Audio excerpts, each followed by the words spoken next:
Hello everyone. So we'll wait for one more minute and then we'll start.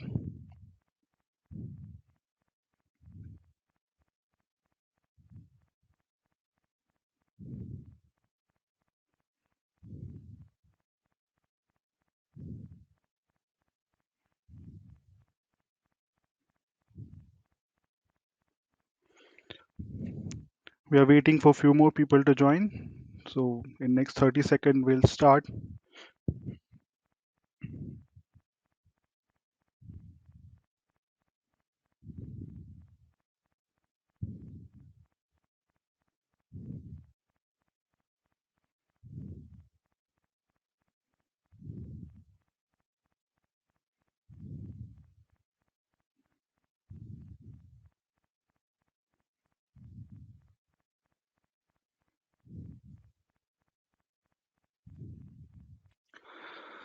Hello everyone. It is with great pleasure that I welcome you all to this webinar. I'm your host and speaker Vinay Gupta. Thank you for taking the time out to join us today as we talk about Web 3.0, future of the internet. Following is the agenda for today's presentation. We'll talk about all these topics in upcoming slides. Before we go into the topic, I would like you to take a poll.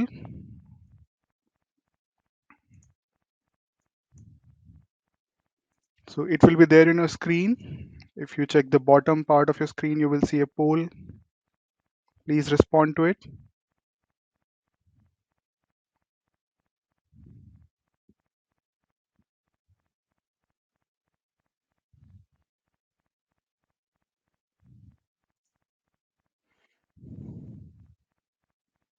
Please check the bottom part of the page. You will see the poll question is there.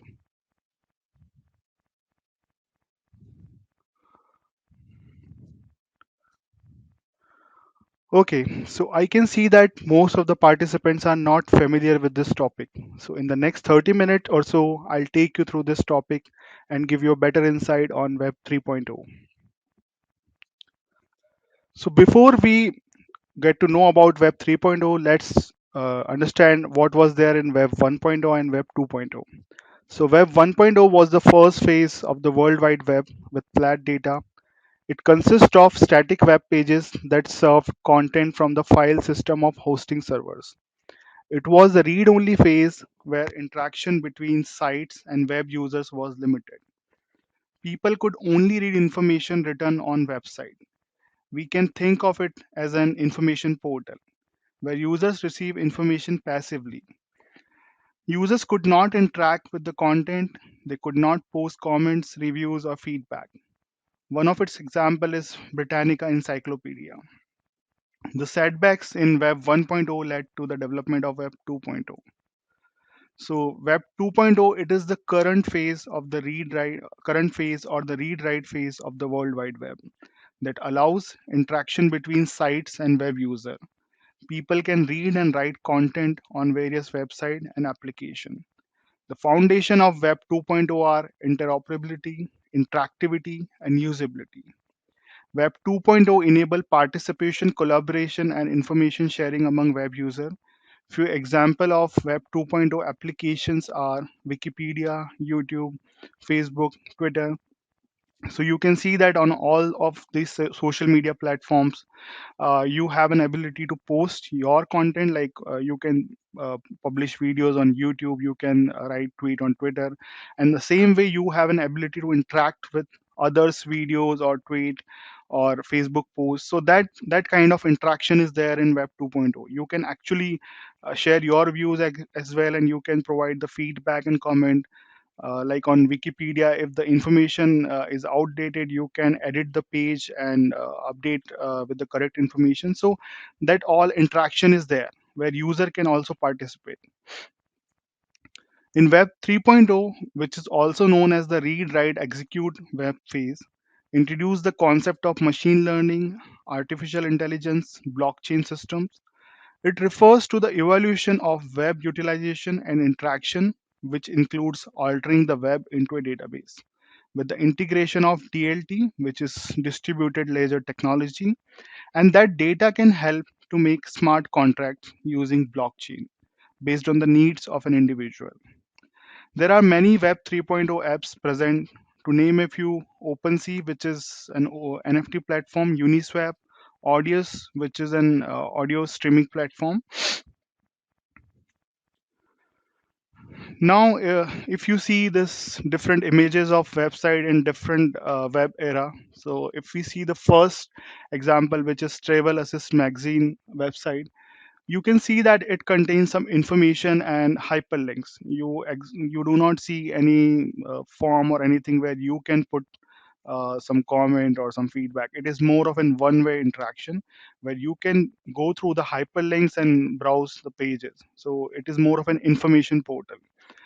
In Web 2.0, the example is Wikipedia. So on Wikipedia page, as I mentioned, you can create a new page based on some new topic if it is not already existing. Also, you can edit the page if the information is outdated or incorrect. So that kind of thing is there. And in Web 3.0, the example is Audius, which is a streaming platform. What if you see on the UI part of Web 3.0, it is the front end is quite same. It is more of developed on the similar technologies which are used for Web 2.0. But the way it is deployed is different because these are deployed on decentralized server, not on centralized server. So in that way, it is different. Also, in this audience platform, if you take an example, it provides creator to directly publish their content on the website, and on basis of that they will generate some revenue, like the number of times their songs is being played and whatever ad they are publishing. So basis on that they will get some revenue which is directly to the user. So now we'll talk about features of Web 3.0. So centralization has helped onboard billions of people to the World Wide Web and created the stable, robust infrastructure on which it lives. At the same time, a handful of centralized entities have a strong hold on large part of the data, unilaterally deciding what should be allowed and what should not be allowed. So, Web3 is the answer to this dilemma. Instead of web monopolized by large technology companies, Web3 embraces decentralization and is being built, operated, and owned by its user. Web3 puts power in the hands of individuals rather than the corporations. So in Web 3.0, the apps which will be hosted on decentralized data network will be known as DApps. Instead of hosting them on on a centralized server and giving authority to one organization, it will be hosted on decentralized server, and there will be, I would say, no central authority which has control over who can access the apps or data in it. So it is free from that. Now, if we see the trustless and permission part of it, so the network offers freedom to user to interact publicly and privately without an intermediary or exposing them to risk of data misuse. Hence, it is a trustless mode of data communication. Also, anyone, including users or providers, can engage without the need of permission from any controlling organization. So, what happen when you create account on some portal, you have to follow some policies or guidelines from that software. So here in Web 3.0, you are free from that, and anyone can create the account and without following all this thing. So next is connectivity and ubiquity. So the term ubiquity means having the capacity to be everywhere. Therefore, this feature of Web 3.0 makes it possible for the same content to be accessible while multiple applications are in use. This means that every service will be available over every device and can be accessed from anywhere. Next is semantic web. So, semantics is the study of linkage between words. The semantic web would enable the computer to analyze data and decode the meaning and emotions that they are trying to convey. This will help in giving a better and more pleasing internet users experience to the user. So it will be a change in the way user access the web. Next is 3D graphics. So Web 3.0 will bring in the new graphic technology, making the three-dimensional virtual world a reality. The 3D graphics feature of Web 3.0 brings about a new level of immersion into the virtual world as it blurs the boundary between the physical and virtual worlds. Its application can be seen in gaming, e commerce, real estate, health, and many more areas. So, if we talk about healthcare, in that if we have the 3D imaging of the patient so body part or all the area where the disease is happening, so they doctors can analyze it better and come to a conclusion or maybe decision like what needs to be done. See, in the same way, in real estate sector, if the property is in under construction phase, it the 3D graphics can give you a visualization that what will be the surroundings from that building once it is completed. From a particular floor, what would be the view of other buildings or near to that area? So that kind of 3D imaging would be quite helpful in going forward. Now we'll talk about the applications of Web 3.0. So Web 3.0 makes it possible for an expanding range of new apps and services. If we talk about NFT, so NFT is non-fungible token. It's a unique digital identifier that cannot be copied, substituted, or subdivided. That is recorded in a blockchain and that is used to certify authenticity and ownership. The ownership of an NFT can be is recorded in blockchain and can be transferred by the owner, allowing NFTs to be sold and traded. So the way cryptocurrencies are traded, not in the similar manner, but NFTs is more of an auction way where you can put like whatever NFT you are holding, you can put a price to it, and based on the other user who is willing to pay that price, it will be transferred. So in that way, the trading happens. Next is DeFi, which is decentralized finance, is an emerging financial technology that challenges the current centralized banking system. DeFi eliminates the fees that banks and other financial companies charge for using their services and promote the use of peer-to-peer or P2P transactions. Decentralized blockchain is being utilized as the foundation for DeFi. DeFi is an open and global financial system built for the internet edge, an alternative to system that is opaque, tightly controlled, and held together by decades-old infrastructure and processes. It gives you control and visibility over your money. It gives you exposure to global markets and alternatives to your local currency or banking options. Next is cryptocurrency. So, cryptocurrency, all of you heard about Bitcoin, a digital currency in which transactions are verified and records are maintained by a decentralized system using cryptography rather than by a centralized authority. So, Bitcoin was quite a buzzword in recent year, and we saw that went to all-time high in recent year, and also it was quite fluctuating. The price was controlled by many factors in the market, but still its real usage or is not known. Like it is more of use in a trading purpose, but in actual it is not applied in most part of the world. It is still in experimental phase. Next is DApp. So DApp has an backend code running on a decentralized peer-to-peer network. Contrast this with an app where the backend code is running on a centralized server. So in Web 2.0, most of the cases we deploy the code on a centralized server, but in DApp, it is deployed on a decentralized server. And DApp can have a front end code and user interfaces written in any languages, just like an Web 2.0 app, to make calls to its backend. Furthermore, its front end can get hosted on decentralized storage such as IPFS. So there are many decentralized storage available, IPFS and Filecoin. So these all storage can be used to deploy its front end part. Next is cross-chain bridge that connects independent blockchain and enable the transfer of assets and information between them, allowing users to access other protocols easily. Bridges are necessary because blockchain are silos which are unable to communicate with each other. For example, you cannot use Bitcoin on Ethereum or Ethereum on Bitcoin. This contrasts with the legacy system like banking, where your credit card can work for a several provider. Like once you hold a credit card, you can use on different portal, or maybe you can use it globally if it is enabled for international transaction. But in case of cryptocurrencies, you have to like they cannot be traded directly on different cryptocurrency like Ethereum to Bitcoin. So there needs to be a cross chain bridge in between them. Next is DAO. So a DAO is collectively owned blockchain governed organization which is working toward a shared mission.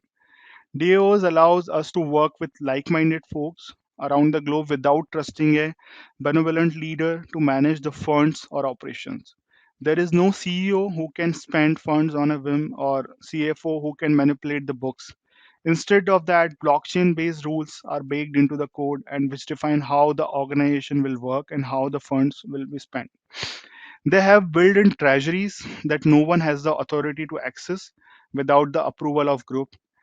Decisions are governed by proposals and voting to ensure that everyone in the organization has a voice and everything happens transparently on a chain.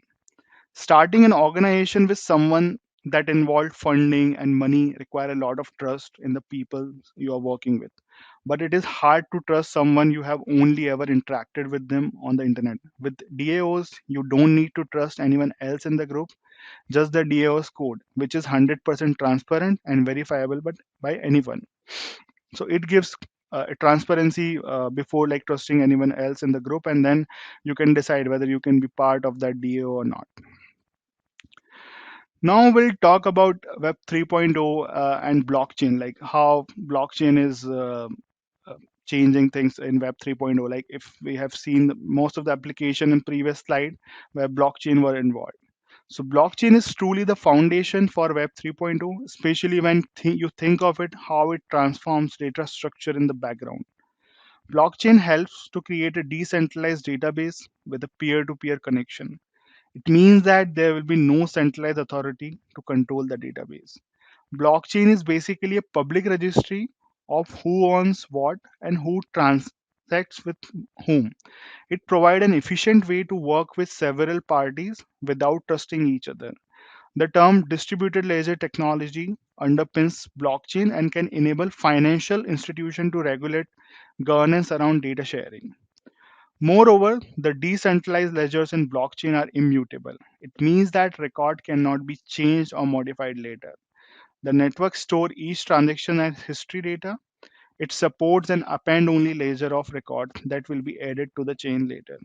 Therefore, storing customers' detail and transaction record on a decentralized network makes it easier and more secure to share information among different parties. Now you can see the blockchain logo on the slide. So we'll understand how this blockchain is being formed. So blockchain is consist of a linear chain of blocks. Each block contains a set of transaction and other essential details. Blocks are linearly connected and cryptographically secured. So each block header contains the previous block, hash, current block hash, nonce, Merkle root, and other details. All blocks are connected linearly by carrying the hash of the previous block. The previous block hash is used to compute the current block hash. And the first block with no previous block hash is called Genesis block. So like the blockchain where it start, it is the Genesis block. Now we'll see NFT in the world of Web 3.0, like how NFTs are impacting Web 3.0. So NFT or non-fungible token is a unique unit of data that is non-interchangeable in nature. It is a form of digital ledger that is associated with digital files such as videos, photos, and audio. An NFT provides a certificate of ownership for the digital file.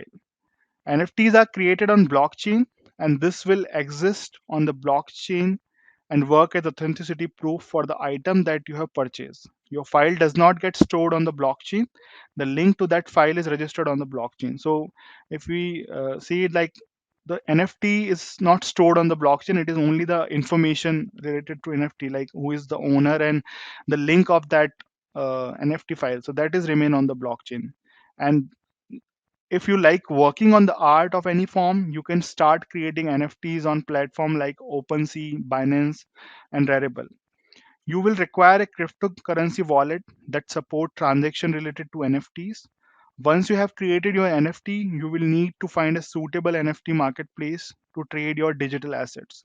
Since most NFTs are traded in Ethereum, traders prefer such wallet that support the cryptocurrency. At present, NFTs are being traded and creators are making good money. The trading of NFTs in 2021 increased to more than $17 billion. It was going up until May 2022, and afterward it was bit down. NFT will find its application in the domain of gaming, movies, digital art, as well as in fashion. NFT is still in experimental phase. Like it may expand with more meaningful application or may fade away in few years. So now, before moving further, let's have one more poll. So it will be coming to a screen. Yeah, please check the bottom of your screen. You will see one poll question which is related to application of Web 3.0 in healthcare.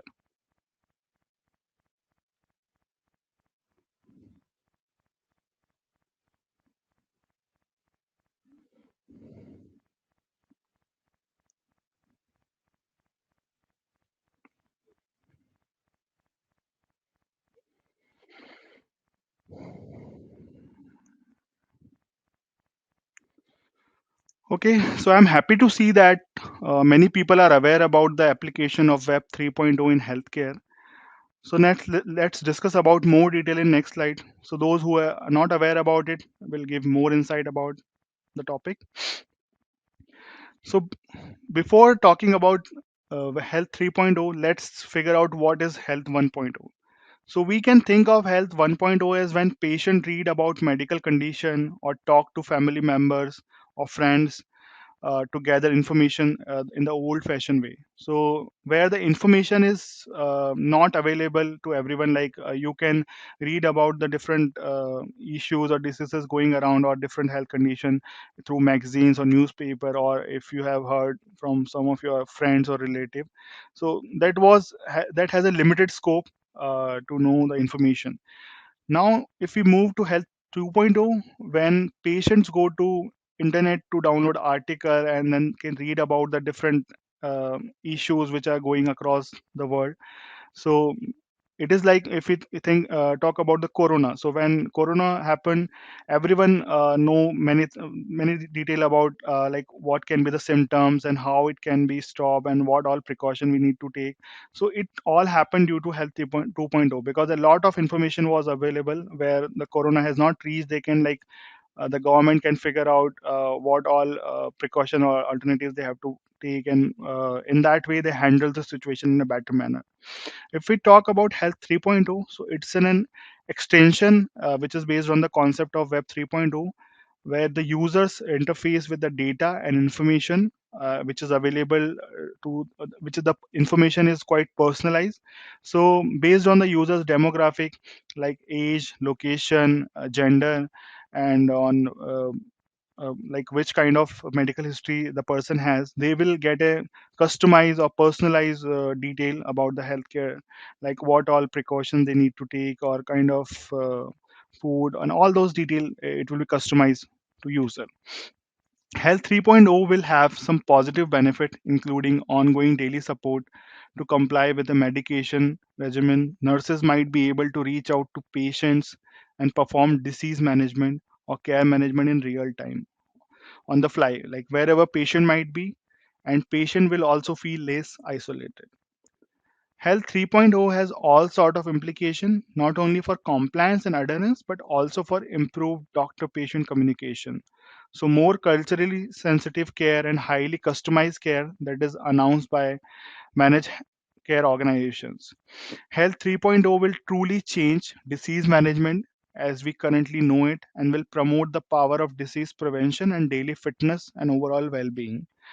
It will also change the way patient data is being stored in centralized server. Like the EHR, which is the electronic health record. So right now it is stored in the centralized server of hospitals or government authorities. So there always a chance that the data can be leaked or compromised. Then the medical history of patient will be public and can be harmful. So that's why if we move this data to decentralized a peer-to-peer network, it will be safe as compared to the centralized server, because at in centralized servers one breach can impact a lot of user, like it will make a lot of information public.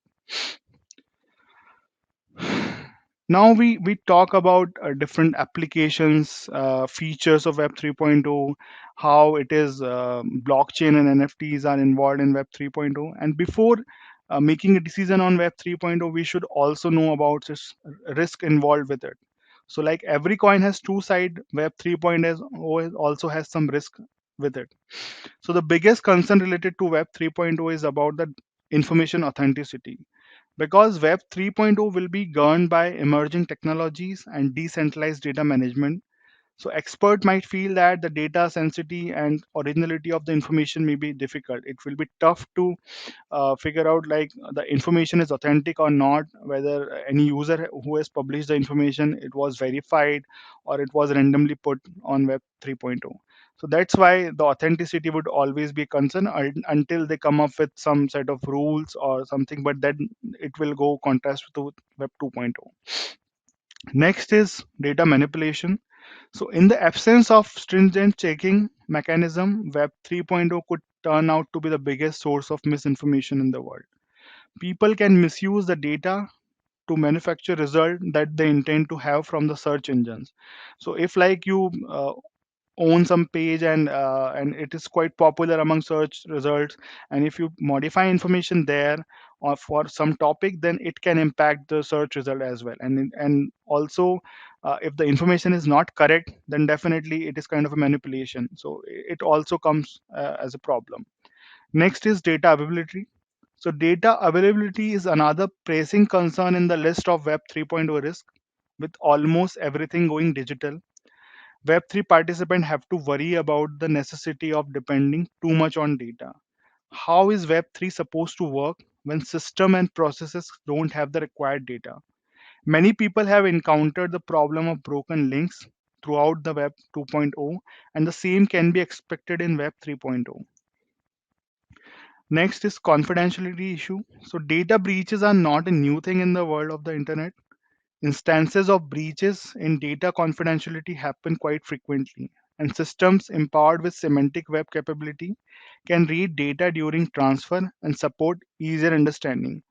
Although Web 3.0 comes equipped with a better mechanism to protect the data, the chances of accidental leakage or placement of the content would always be there. To face such scenario, cybersecurity experts need to devise a system that can potentially block this leakage even before they happen. So it is still a possibility, like the data is not fully safe. So that's why we have to always um, keep it as a risk until we get the fully surety that the data won't be leaked or it will be secured with multiple layer of security. Although blockchain is among the safest solution around, hackers might gain unauthorized access to wallets and other digital assets through one and another loophole in the crypto technology. And if this breach happen, then it is almost impossible to recover the money or the lost digital assets. So like in case of cryptocurrency, if you have transferred the cryptocurrencies to some wrong address, or maybe your account got hacked or wallet got hacked, then it is impossible to reverse the transaction.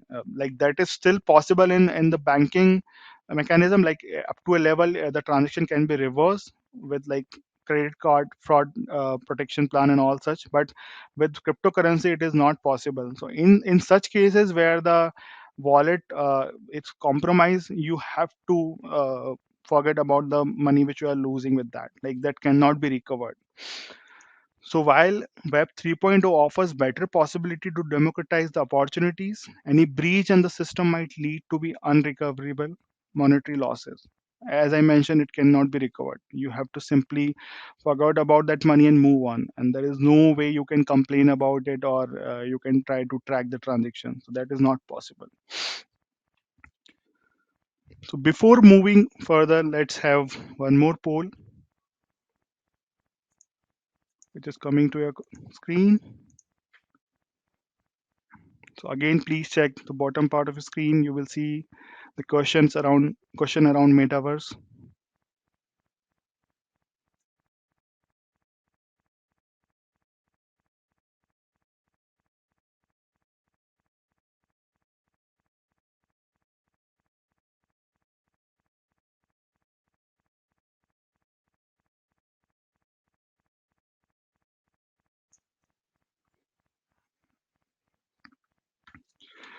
Okay, so I can see that most of the people are aware about metaverse because they heard it once Facebook changed its name to Meta, so it became a quite a buzzword then. So let's discuss about more in detail in the coming slide. So Web 3.0, it is future of the internet. We are already in Web 2.0 and we step toward Web 3.0. We are still not there, but many organizations or companies started developing their application in Web 3.0. Many apps or decentralized storage are started. So we can say that it can be a future of the internet. Like it will take time to move everything from Web 2.0, but definitely we are heading towards it. So Web 3.0 is a system for users designed by user in the form of creator driven platform. The world is on its way to an internet where people have complete control over their data and privacy while also allowing companies to exploit it or not. All of this will be made possible by blockchain. As a result, Web 3.0 will hasten the fair and transparent use of user data, ranging from personalized search result to cross-platform development tool and 3D graphics. The internet will become more immersive and engaging in the next years. Now, if we talk about metaverse, so metaverse is a combination of two terms, meta and universe. It refers to a virtual world that will allow user to experience a range of activity related to entertainment, gaming, fitness, education, and more. Within the metaverse, user can create their avatars, hang out with friends and family, visit different places across the world, would attend concerts and buy goods and services. You can build your own virtual space within the metaverse and stay connected with others all the time. You won't have to worry about the happy travel tickets and long travel hour to visit any place. So you can think about one of its application is like you want to attend a Tomorrowland concert, which is happening maybe in a different part of world from where you belong to. And instead of traveling to that place and attending Tomorrowland concert, then you have to spend a lot of money on travel tickets, and also it is tough to get Tomorrowland concert ticket because they sold out very fast. So the alternative to it would be metaverse. So in metaverse, like by paying a small fee to attend the concert in metaverse, you will feel that you are actually attending the concert physically. It is definitely it's a virtual world, but it gives you a feeling that you are physically there and attending it because the surroundings and all you can see people around you, and it will be more of a virtual reality. So in that way it is quite money saving because you don't have to spend a lot of money on different tickets, and also the time saving because to travel to a place for to attend a concert, instead of that you can log into your computer and then jump to metaverse to attend this concert. So it is quite convenient for the users.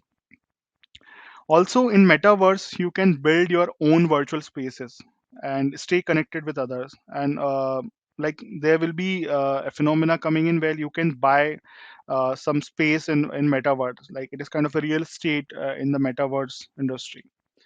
And people can buy land or any other form of property using cryptocurrency and do a lot more. Metaverse, when fully developed, would offer more of this kind of virtual reality experience. Companies like Meta, earlier known as Facebook, and Microsoft are investing heavily to build and improve devices that enable people to connect socially or work remotely through apps like Microsoft Teams. Next is smart contracts. So smart contracts will be the driving factor behind Web 3.0 application, as they are automated programs that further define how applications will operate. Smart contracts are codes or programs that run on the Ethereum blockchain. They define the logic behind the state changes that take place on the blockchain. App developer write these codes in high level languages like Solidity. In other words, smart contracts automate the execution of agreement so that all participants can ascertain the outcome as soon as possible without the involvement of an intermediary or time delay. Next is decentralized storage. So, with decentralized storage, data is encrypted and stored across multiple locations or nodes that are run by individuals or organizations that share their extra disk space for a fee. Only the data's owner holds the private encryption key, and storage provider cannot access the data. So the one who owns the data will know the private key to decrypt that. Otherwise, wherever it is getting stored, they cannot decrypt it because they don't have that private key. The internet has had a continuous and tremendous impact on our daily life. As we move towards Web 3.0 and the technologies that support it, the internet will become more scalable, exponentially more integrated in our daily life. The decentralized blockchain layer of Web 3.0 system will allow users to connect to an internet where they can process and secure their data. Therefore, this will provide a more personal and customized browsing experience and an equitable web. So Web 3.0 is more about user and their personalization, and definitely once it will be fully developed, it will be more of user centric. So that this is all for today. I hope this webinar gave you a greater insight into Web 3.0. I can see that some questions coming in, but due to paucity of time, we will respond to them by email. We would be happy to help you for your Web 3.0 application need. You can reach us using this contact detail which are on your screens. Also, please note that a recorded version of this webinar will be available on our website in a week from now. For your future reference, we will also send you an email with the link to access this webinar. And once again, I would like to thank you all for your time. Have a great day ahead.